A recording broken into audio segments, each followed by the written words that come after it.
মা জননী যে এমন একটা জিনিস, আমার কাছে আমি মায়ের সন্তান।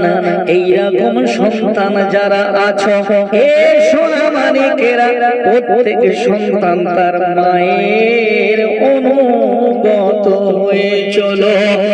মা জননী তার গর্ভে রেখে আমাদেরকে গর্ভে লালন পালন করেছে। হুকুম আল্লাহর, বিয়েটা আল্লাহর ফরজ। আল্লাহর হুকুমে একটা বিয়ে হয় একটা পুরুষের সঙ্গে, সেখানে মধুর মিলন আছে। আল্লাহ সুবহানাহু ওয়া তাআলা সমস্ত কিছু ভালাই রেখে দিয়েছেন। এই যখন টুকটুক করে মায়ের গর্ভে প্রবেশ করলাম, আমরা মায়ের গর্ভে রেখে দিয়ে আল্লাহ আমাদেরকে সৃষ্টি করেছেন। ওখান থেকে মায়ের কোলে দুনিয়ার জমিনে যখন আমরা আসলাম, এই কথাটুকু একবার ভাবো। কারো গর্ভে 7 মাস থাকে, কারো গর্ভে 9 মাস থাকে, কারো গর্ভে 10 মাস বা 10 দিন থাকে। তৎকালীন যুগের দিকে একটু লক্ষ্য করো, কত মা একটা সন্তানের জন্য প্রাণ হারিয়ে ফেলেছে। অধিকাংশে বেশি মায়েরা বর্তমান যুগের দিকে লক্ষ্য করো। বর্তমান যুগে কাটা ছেঁড়ার যুগ এসেছে।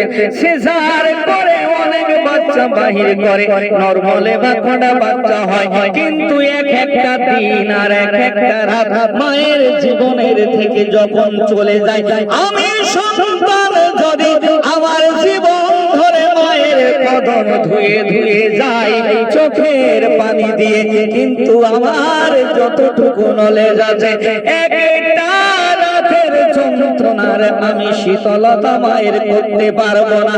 মালিক আল্লাহ এই মায়ের ভিতরে, এই মায়ের মনে কতটা যে ভালোবাসা দিয়েছে।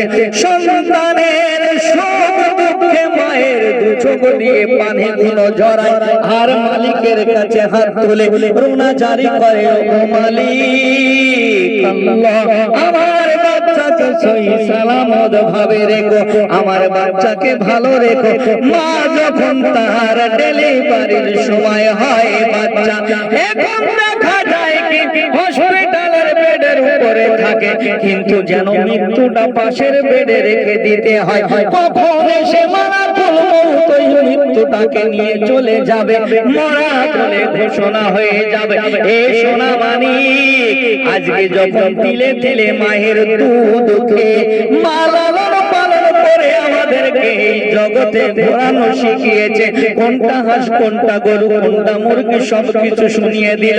একটু জ্ঞানের বৃদ্ধি পেয়েছে। অনেকে দেখা যায় বিবি এনে মায়েকে ভুলে গিয়েছে, বিবির কথা মতন চলে। অনেকে দেখা যায় তরতাজা যখন যুবক হয়েছে, বিবি ঘরে আসেনি তাই কি তবু মায়ের ভুলে যায়। কেন কেন কেন এই দিকগুলো কেন হবে? আল্লাহর নবী দোস্ত হাবিব, আমাদের দরদি নবী আল্লাহর দোস্ত হাবিব বলেছেন, মাকে পেয়ে যারা যত্ন না করিল